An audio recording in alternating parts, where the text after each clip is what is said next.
Inside the dorm room, Varden and Peter hadn't said much. They no longer were as close as before when Varden used to mentor Peter. When Varden looked at Peter now, he no longer would see the same Peter. He just got this weird feeling, and he found it strange that Peter would often just remain still in one place for long periods. Coming from Varden, that said a lot about how much Peter had changed. Finally, Quinn had returned from his class, and the first thing Varden did was ask if the two of them could speak alone in private. "Sorry about this, Peter, do you mind?" Quinn asked. "If that is what you wish, sir," Peter said as he went back to sit down in his seat. The two of them decided to take a walk down the hallway until they had reached a window. Making sure there wasn't anyone who could be listening in to their conversation, they looked outside, allowing the breeze to touch their face as they talked. Varden had explained what had happened today in the training hall, and he also told him his worries about Sunday when he was to meet Truedream. "I feel like you want to suggest something to me," Quinn said. "I know I have mentioned it before," said Varden, "but last time I said it half-heartedly. But this time, Quinn, I'm serious. I think we should cut our ties with Peter." Although Varden had sugar-coated his words, Quinn knew what he was getting at. They should Peter. However, with everything going on, Quinn couldn't say he hadn't had the same thoughts. Lately, the thought was entering his head more often. This Peter wasn't the same one he knew. It was clear the old Peter was already gone. "Trying to go through with this plan, I think, is riskier than getting rid of Peter," Varden said. "I think we can do Peter justice when we leave school in 2 years. We'll look after his family. We can make our faction, and the money we earn from being travelers, we will send them a portion each month." Varden was making a good case, but Quinn wondered how Peter's family would feel after finding out their son had died or disappeared. Would they care if they had money or not? Even if Peter wasn't the same as before, he was still him, right? There had to still be a little of him inside there somewhere. "I, for one, don't think this is a good idea," the system said.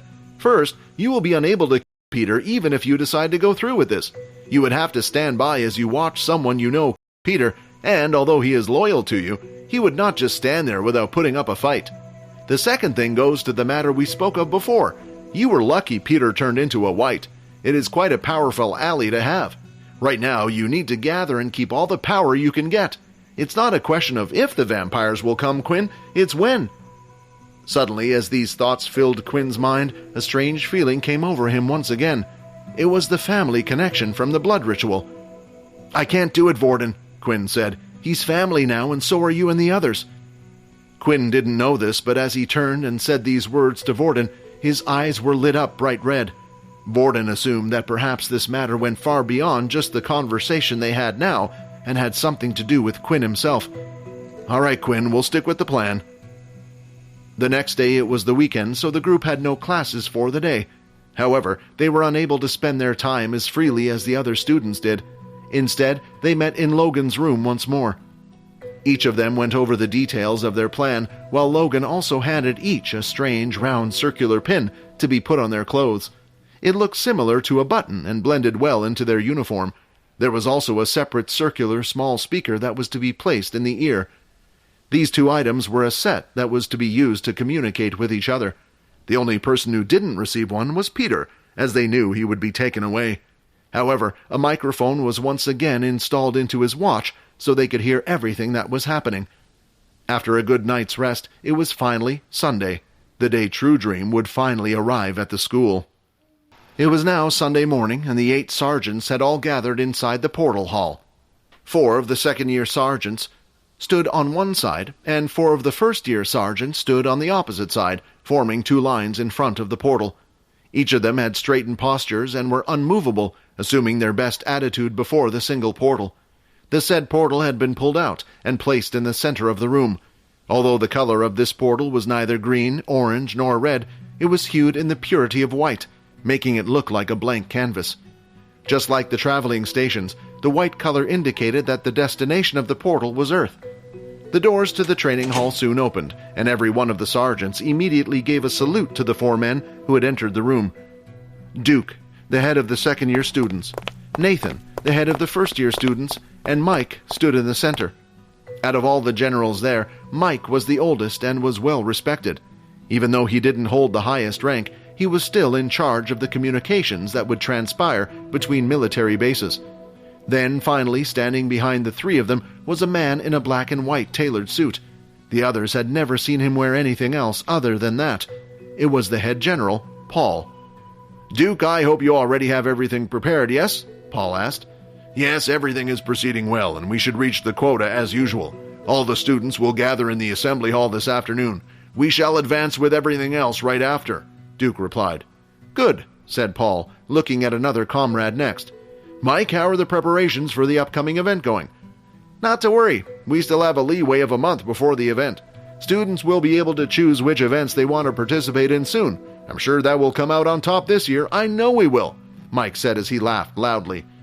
"Nathan, I'm afraid I have some bad news for you," said Paul. "The upcoming portal outing for the first-year students will not be a green portal like how we originally planned it, but it will be an orange portal instead." Hearing this, Nathan's eyes widened. "Sir, this is crazy. They're only first-year students. Why do we need to push them so fast?" "There are reports that the Dalki are becoming more aggressive with their exploration. We must compete with them.